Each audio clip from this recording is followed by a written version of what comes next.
So another funny thing that Burt does is he really loves to get up on the couch with us. So I make him sit. Sit. Good boy. And then his reward is he can join us on the couch. And he loves to be between us when we watch a TV show or something after dinner. But at some point, because I'm not comfortable with him jumping off the couch on his own, so one of us always stays here. Or if both of us leave, he has to get down. But inevitably one of us will get up to get something, and then Burt will steal our spot. Veteran seat so let's see if he does it. Be right back.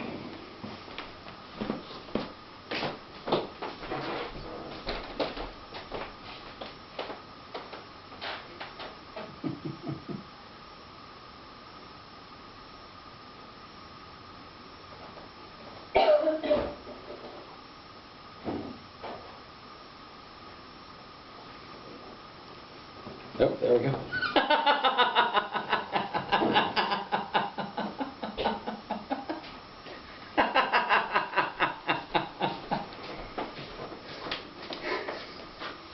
You're just keeping it warm, right? You're just keeping my spot warm for me. Silly boy.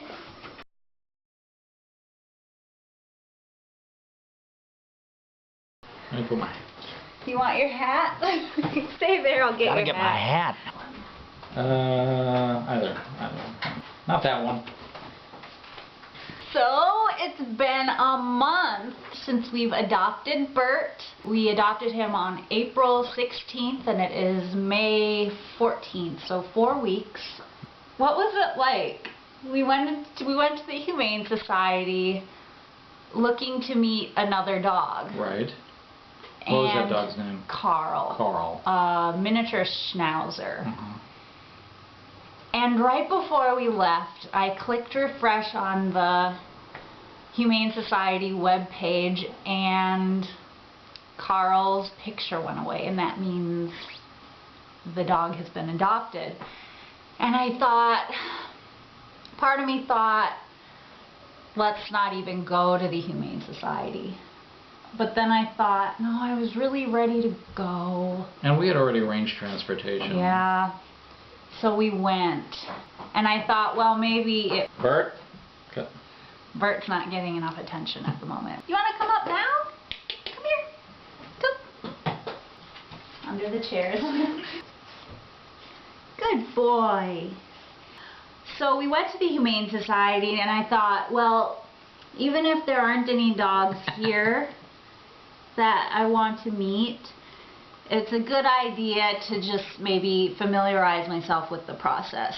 The last time I had been to a Humane Society was when I was 10 and I got to pick out a cat for my 10th birthday. I did not like the Humane Society. I mean, I like what they do, but it's so hard to go there because all of the unwanted animals. But we walked around where they keep all the dogs, and Max saw Burt. And we were going there to get, you know, a medium-sized dog. And Burt is this tiny little thing.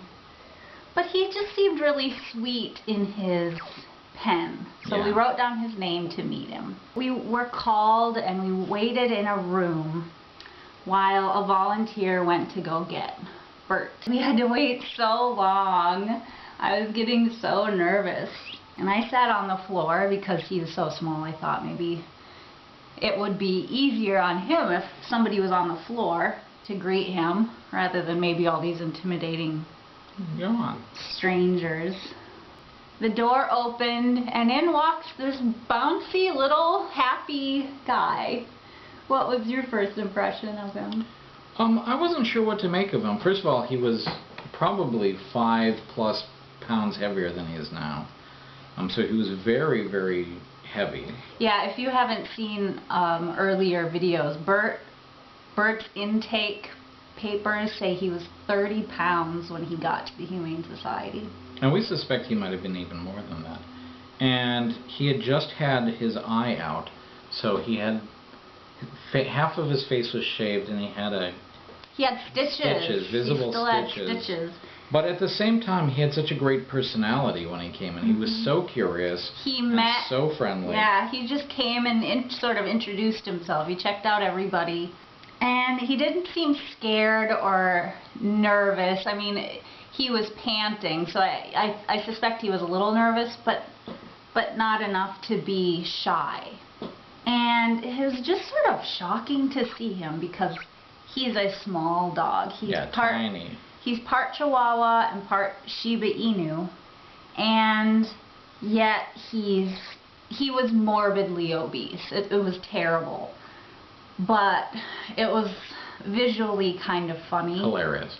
Because it's like somebody put a pillow on top of toothpicks, and here's this little creature bopping around, meeting all of us. I got really worried because I thought he's a sweet dog. But I was so intent on meeting that other dog, Carl, that I couldn't just all of a sudden say, oh, this is the dog I want. It seemed a little harsh to do that. I think Burt might want to get down there. Yeah. I sort of had kind of a panic attack because I was thinking, am I going to be able to take care of this dog? He has one eye, he's overweight. But also in the back of my head I thought, no, we're the perfect people to take care of this dog. When the Humane Society volunteer was looking at his papers, he saw that Burt's stitches were due out that day. So the surgeon came in and took his stitches out, and I felt like we went through that together. I think this has to be our dog. Also, the way she took the stitches out, just right there, and Burt didn't, I mean, he kind of struggled, but he didn't make a noise. He was just so mellow about it. Yeah. But I thought, he has a great demeanor. He's social. He's sweet. Curious. Yeah. I was like, I don't know. Not because of Burt, but because of me. And Max said, well, he's checking all of our boxes. He's fun, he's sweet. Well, we took him for a little walk, and I think we had already decided that we wanted him to be our dog. We brought him home. We bought him a bunch of stuff that he needed. Yeah, there's a store at the Humane Society, and so we picked up a couple of things there. And then we went to PetSmart or Petsco, I can't remember, and bought some things, and it was just turning into sort of a whirlwind day, and Burt was just rolling with it. I'm so proud of him. And then we went to the park and just sort of took it easy. And then I think that's when we went to Grain. Yeah, we sat at Grain, which is a local whiskey bar. They have a patio, so we sat there. They brought Burt some water. And Burt sat on my lap, which was a little tough because he was so heavy. My leg fell asleep, but I didn't care because he was so comfortable on my lap that he fell asleep. And I thought, well, that's a good sign. Burt knows we're his forever parents. We're looking at him. He's right down there. Yeah, he's chewing on a toy. Another funny thing about getting Burt is usually when you get a new dog, you think you're going to grow with the dog and the dog is going to grow and get bigger. Well, with Burt, we can't wait to see what he looks like when he gets smaller. Much smaller. Because he's on a diet, and we're just so excited to see his little body take shape. It's funny to say we can't wait to see what he looks like when he gets smaller rather than bigger. He settled in pretty quickly.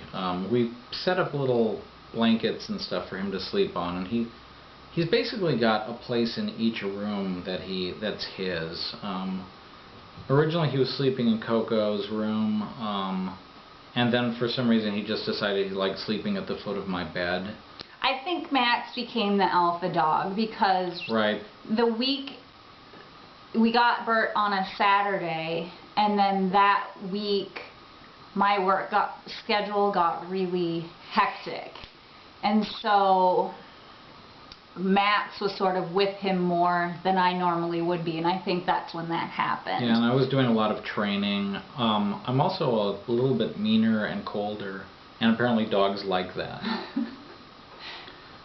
And by mean and cold, it's like his voice is a little more stern. After a few days, Burt wasn't even listening to me anymore at all, and that really upset me. No, he'd just sit and stare at me and ignore Coco. Yeah, so I started reading about how can I become the alpha dog and how can I make my dog listen to me, and it said you have to be essentially a little more stern and a little more cold.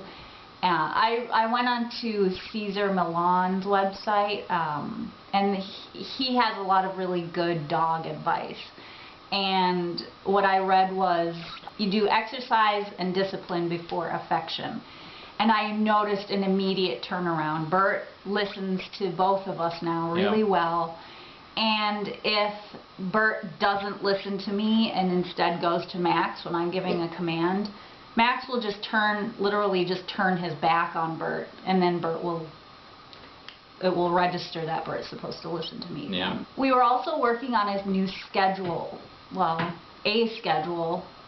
Yeah, he probably never had a schedule before us. No, it's clear he didn't. Because Burt didn't know his own name when we got him. He didn't know any commands except down and no, which he actually knew quite well. So we have. That was really helpful that he knew no. Those are useful commands. And we don't even have to shout it or anything. We just go no, and he knows. Yep. And Burt had no mechanism for communicating when he needed to go out. So for the first couple of weeks, there were a couple of accidents. But we take him out at the same time every day, and we take him out 4 times per day. So he's got plenty of opportunity. And he quickly acclimated to that schedule. So, we haven't had an issue in weeks now. Yeah, no accidents. And we even were able to eliminate a couple of the times. Like, I think we were taking him out like 6 times. Well, anytime he seemed frantic, we would take him out in case that was going on. Which brings us to our next topic. As you know, Burt is on a diet, and a pretty severe diet. we think he was able to eat anything at all hours of the day, and it's a little disturbing how excited he gets if I open a bag of potato chips. Yeah. And the funny thing is, Burt is not. Some dogs are food crazed. Any food is around them, that's all they can focus on. Burt is actually not that concerned with food. Like, we sometimes have to convince him to eat his own food. But that's because you said he probably doesn't even consider dog food to be food. Right. But at the same time, when we're eating, he'll often just go off and sit in a corner. That's true. We don't really have a begging problem. Yeah, he does not beg. He'll see that we're eating, maybe hang around for a few moments, and then he goes off and lays down and plays with a toy. So I think he was mostly eating out of boredom. We think he was probably something called free feeding, where you just pile food up and the dog goes and eats it whenever they want. If you're doing that, everybody says don't do that, because that is the perfect mechanism for an overweight, or in our case, grossly obese dog. It's just not healthy for them. He immediately started losing weight with us because we have a overweight dog food, and then we feed him twice a day at about 7 o'clock and at 5 o'clock. And when he's done eating, we give him about 20 minutes to eat. He takes about 5 minutes, but.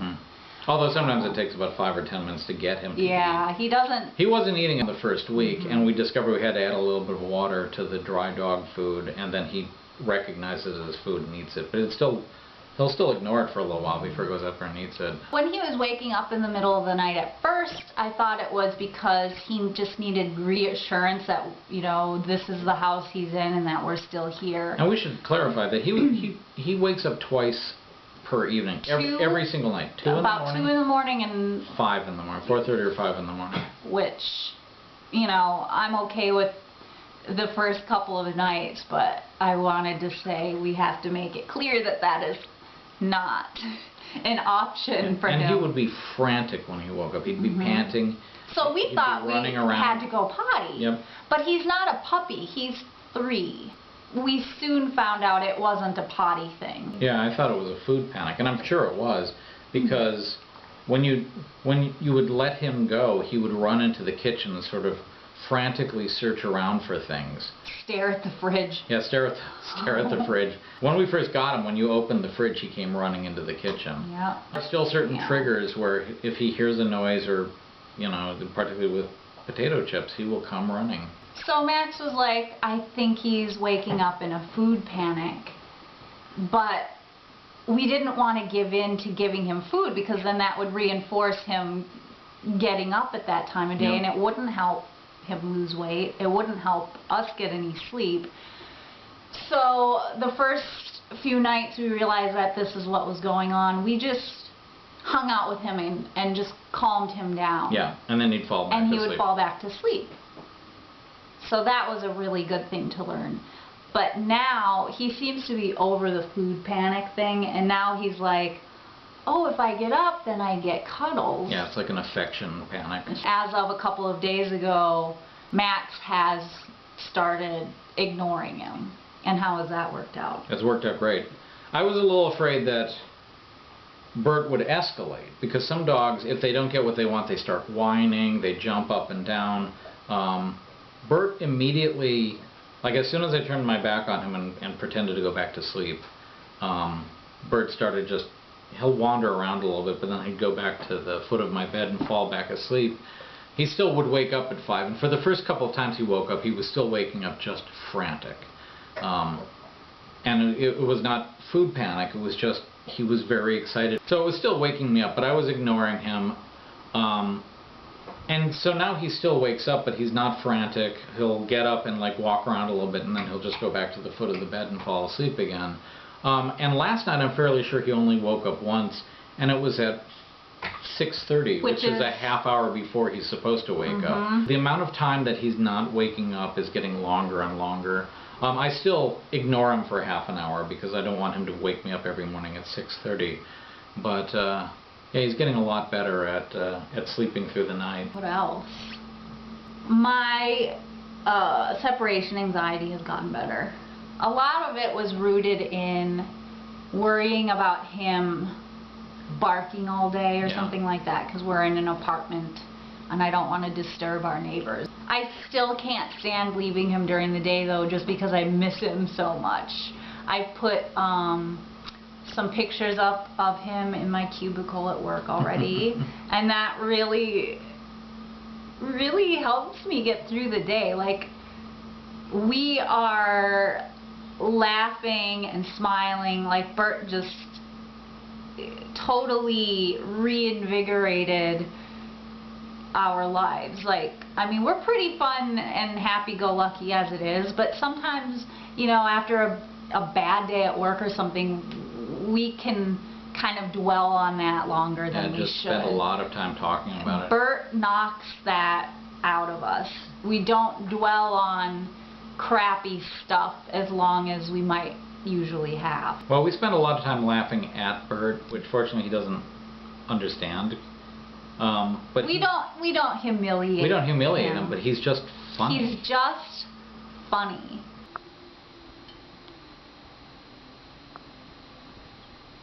Oh, we should weigh him. Yeah, let's weigh him.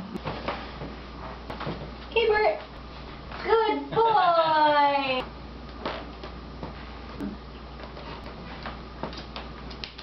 So, what was the verdict? 25.3? Yeah. So he's holding steady at 25, but I really think it's because he's getting muscle. It's very clear to me that he's losing it's fat. Undeniable that he's losing fat. Yeah. I mean, he's starting to develop the hourglass shape you want in a dog. He has what Coco used to call a pig belly. He has this belly that just hung down, and that's been moving up and up and up. We're seeing a lot more of his tail. Yeah, his tail was covered up by a shelf of fat, and so that's going away. Also, his energy level again. He used to have to take a break. After 2 short flights of stairs, he would have to take a break before going up the final flight, and now he bolts up and down them without any problem. We weighed him. The second Saturday we got him when we took him to the vet, and they'd said he was 25 pounds at that time. However, it was one of those huge generalized scales that they use for dogs, so I'm not sure how accurate it was. So when we weighed him last Saturday, he was still at 25 pounds. He's not just like a loaf of a dog anymore. He's getting curves. Curves. We have to tighten his collar. We have to tighten, what is that thing called? His harness. His harness when we take him out and walk him, because it's just all getting loose on him. We walk him a lot. He loves to go outside and run.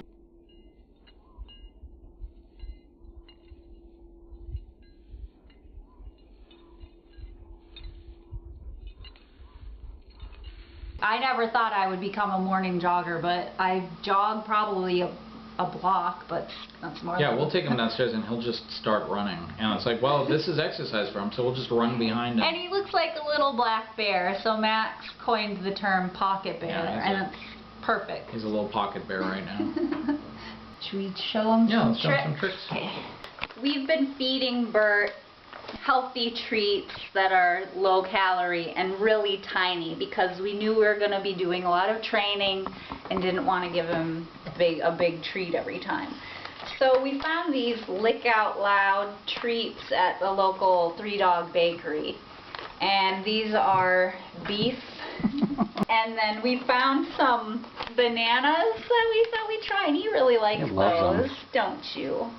And then we went to Home Goods and we found these bison ones, and those are all gone. He liked those so much. And then we have more Lick Out Loud chicken. But then I decided to just get some good old-fashioned milk bones, and he loves those too. Let's see about doing some tricks. Burt, sit. Good boy. Sit. Sit out. No. Sit. Sit. Sit. Sit out. Good boy. Down. No. Sit. Down. Good boy. Good boy. And now my favorite. Sit. Shake. Whoa, he was Good boy. Tell him about the politician's shake. Yeah, he does another version of shake that we call the politician shake because he uses both paws. Sit. He never got this excited over those other treats. Nope. He loves milk bone. Shake. Good boy. You have my vote. Mwah.